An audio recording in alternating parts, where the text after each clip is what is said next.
கர்த்தருடைய பரிசுநாமத்துக்கு ஸ்தோத்திரம். நிறைய நேரம் நமக்கு தெரிஞ்சவர்களோ, உற்றார் உறவினரோ, இல்ல நியூஸ்ல கேட்கிறதோ பார்த்தீங்கன்னா, நிறைய பேர் குடும்பமாய் தற்கொலை செய்து கொள்வார்கள். அதாவது சில பேர் சொல்லுவாங்க டைரக்ட்டா, "எனக்கு இந்த வாழ்க்கை பிடிக்கலங்க.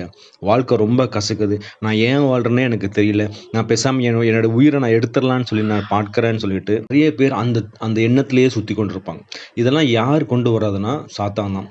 அவனுக்கு என்னன்னா, நம்மள கர்த்தரிடத்துல போகறக்கு அவன என்னெல்லாம் பண்ணலான்னு சொல்லி அவன் பார்த்துக்கொண்டே இருப்பான். ஏன்னா நம்ம ஒன்ஸ் சூசைட் பண்ணிட்டோம்னு வச்சுங்களேன், தற்கொலை செய்து கொண்டோம்னா நேரா நரகம் தான். எதுவுமே கிடையாது. டைரக்ட்டா அவனோட மடியில போய் விழுந்துரும். அது நல்லா தெரியும் சாத்தானுக்கு. அதுக்கு தான் என்ன பண்றான், அவன் நம்மள குற்றம் சொல்லி, "நீ வொர்ஸ்ட்டு, நீ வேஸ்ட்டு, நீ எதுக்கும் உபயோகம் இல்ல" அப்படின்னு சொல்லி நம்மள என்ன பண்றான், மட்டுப்படுத்தி மட்டுப்படுத்தி இந்த உலகத்துல நீ வாழ்றதுக்கு தகுதியே இல்லைன்னு சொல்லி நம்ம என்ன பண்றான், நம்மள டிஸ்கரேஜ் பண்ணிக்கொண்டே இருப்பான். அதை நம்ம கேட்டு கேட்டு கேட்டு என்ன ஆகுதுன்னா, ஒரு நாள் நம்ம என்ன பண்ணுகிறோம், நம்ம விழுந்து போகிறோம். ஏன் விழுந்து போகிறோம்னா, நமக்கு வசனம் தெரியாது, இல்ல பைபிள் தெரியாது. கடவுள் நமக்கு என்ன சித்தத்துக்காக நம்மளை படைத்திருக்கிறார், அவர் சித்தம் என்ன, அவருக்காக நம்ம என்ன செய்யணும், நம்ம வாழ்க்கையில் வர பாடுகள் என்ன, நமக்கு கஷ்டங்கள் என்னன்னு சொல்லி நம்ம வேதத்துல படிக்கும் போதுதான், வேதத்துல கடவுள் சொல்லியிருக்காரு இல்லையா, இந்த உலகத்தில் பாடுகள் உண்டு, ஆனாலும் திடன் கொள்ளுங்கள், நான் இந்த உலகத்தை ஜெயிச்சேன். இந்த வசனம் ஒண்ணு போதும் இல்லைங்களா? உங்களுக்கு என்ன பிரச்சனை வந்தாலும் ஆல்ரெடி கடவுள் ஜெயிச்சிட்டாருங்க.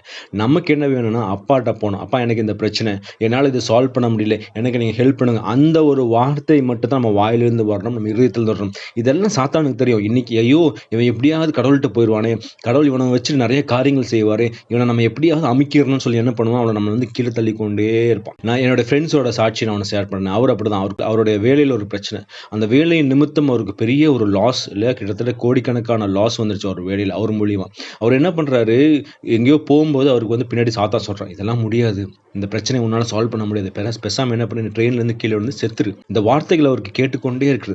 அவரு கடவுளுக்குள்ள இருந்தனால, கடவுளோட வசனம் தெரிஞ்சனால அவருக்கு ஒரே ஒரு வசனம் மட்டும் கடவுள் கொடுத்துருக்காரு, என்னை பலப்படுத்துகிற கிருஷ்ணனாலே எல்லாவற்றையும் செய்ய எனக்கு பலன் உண்டு. அவ்வளவுதாங்க. அந்த வசனத்தை பிடிச்சு அவர் ஜெபிக்கும் போது அந்த ப்ராப்ளம், அந்த வேலையில இருந்த ப்ராப்ளம் எல்லாம் அழகா சால்வ் பண்ணி கொடுத்தார். அதுதாங்க, நம்ம ஒரு ஐக்கியத்துல இருக்கும்போது, நம்ம தேவனோடு நம்ம ஒன்றி இருக்கும்போது நமக்கு இந்த வசனங்கள் ஏற்ற நேரத்தில் கடவுள் கொடுப்பார். எலியாவை நீங்க பாருங்களேன், அவ்வளவுதான். எலியா செஞ்ச அற்புதங்கள் பழைய ஏற்பாடுல அநேகம். நீங்க அவரோட அற்புதங்கள் நீங்க ஒண்ணுன்னா பாத்தீங்கன்னா, மழையை நிறுத்துறார். அவர் சொல்றாரு, நான் சொன்னாதான் மழை வரும்னு, மழையை கொண்டு வர்றார் இல்லையா. அவங்க விதவை வீட்டுல போறாங்க, அங்க இந்த பஞ்சம் தீர்ற வரைக்கும் மாவும் எண்ணெயும் குறையவே இல்லை. அந்த விதவியின் பிள்ளையை உயிரோடு எழுப்புறார், வானத்திலிருந்து அக்னியை கொண்டு வர்றார், பாகால்களின் தீர்க்கதரிசிகளை கொன்று போடுறார். பயமே இல்லைங்க.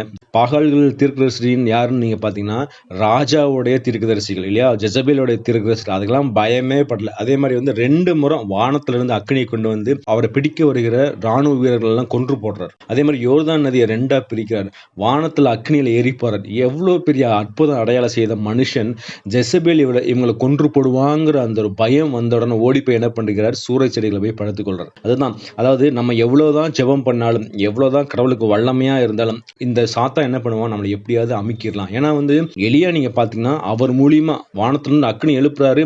இஸ்ரேல் மக்கள் எல்லாம் என்ன பண்றாரு, கர்த்தரே தெய்வம், கர்த்தரே தெய்வம்னு உறக்க சொல்றாங்க. அது சாத்தானுக்கு பிடிக்கல.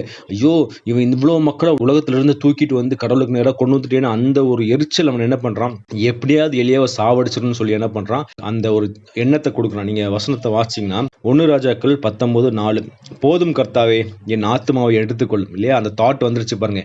எலியாக்கு நான் செத்து போறேன், ஊழியம் சம பெரிய ஊழியம், இஸ்ரவேல் மக்களை அப்படியே கடவுள்கிட்ட கூட்டிட்டு வந்துட்டார். ஆனாலும் என்ன பண்றாரு, தன்னை மாய்த்து கொள்றதுக்காக அவர் போயிட்டார். அதுக்கப்புறம் தான் நடக்குது மிராக்கிள். அவர் என்ன பண்றாரு, கடவுள் போய் கூட இருந்து, எந்திரி, உனக்கு நிறைய வேலை இருக்கு, உன் மூலியமா நடக்க வேண்டிய காரணங்கள் நிறைய இருக்குன்னு சொல்லி அவர் என்ன பண்றாரு, அவருக்கு சாப்பாடு கொடுக்குறாரு, இறைச்சி கொடுக்குறாரு, அவரை தட்டி தூக்கி எடுத்து அவரை பலப்படுத்தி, அவர் பலத்தினால 40 நாள் ஓடுறாரு. அதுதான் நம்ம கடவுளுங்க. நம்ம சோர்ந்து இருக்கும் போது இல்லையா, அவர் போய் சாகல. அவர் என்ன பண்றாரு, அந்த எண்ணம் வந்த உடனே அவர் போய் பேசாம படுத்துக்கிட்டார் இல்ல. கடவுள் பேசுறார். ஏன்னா அவ்வளவு வைராக்கியமா இருந்த மனுஷன், கடவுளுக்கு முன்னாக நின்ன மனுஷன் எலியா, அவருக்காக தேவன் இறங்கி அவர் மூலியமா இன்னும் அதிகமான மிராக்கள் செய்யறார் இல்லையா. அவர் சொல்றார் இல்லையா, எலியாவே, உனக்கு இங்க என்ன வேலை, இன்னும் உனக்கு என்ன வேலை இருக்கு, ஆசகேலை நீ சிரியாவுக்கு ராஜாவாக்கணும் இல்ல, யெகூவை இஸ்ரவேலுக்கு ராஜாவாக்கணும், எலிசாவை உன்னுடைய ஸ்தானத்துல நீ தீர்க்கதரிசி ஆக்கணும்னு சொல்லிட்டு ஒரு பெரிய பிளான் கொடுக்குற. இதெல்லாம் விட்டுட்டு நீ என்ன பண்ற, படுத்துட்டு இருக்க, எந்திரிச்சு நட அப்படின்னு சொன்ன உடனே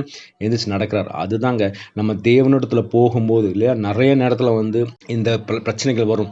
செத்துடலாங்கிற ஒரு முடிவு வரும். ஆனாலும் நீங்க திடன் கொள்ளுங்க. ஏன்னா கடவுள் இயேசு கிறிஸ்து வந்து ஆல்ரெடி இந்த உலகத்தை ஜெயிச்சிட்டார் இல்லையா. அவருடைய வாழ்க்கையில நீங்க பாருங்களேன், எல்லா இடத்துலயும் பிரச்சனை. எங்க போனாலும் அவர் வந்து கல்லெடுத்து வீச ட்ரை பண்றாங்க இல்லையா, மலையிலிருந்து கீழே தள்ளி விடுறாங்க இல்லையா, ரொம்ப அவரை வந்து படாதபடி படுத்துறாங்க. ஆனாலும் அவர் பாருங்களேன், என்னைக்குமே சோர்ந்து போகவே இல்லை. அவர் தாங்க கடவுள் இல்லையா. ஏசப்பா வந்து எப்பவும் பிதா கூட இருக்கிறனால அவருக்கு தெரியும், எனக்கு வந்து பிதா சொன்னா மட்டும்தான் என் ஆவியை நான் ஒப்பு கொடுப்பேன், அது வரைக்கும் என்னை வந்து யாருமே தொட முடியாதுங்கிறது நிச்சயம் இருந்தனால அவர் வந்து தைரியமாய் தேவனுக்கு பிரியமாய் நடத்தணும். அதனால நம்ம இன்னும் யோசிச்சு பார்ப்போம்.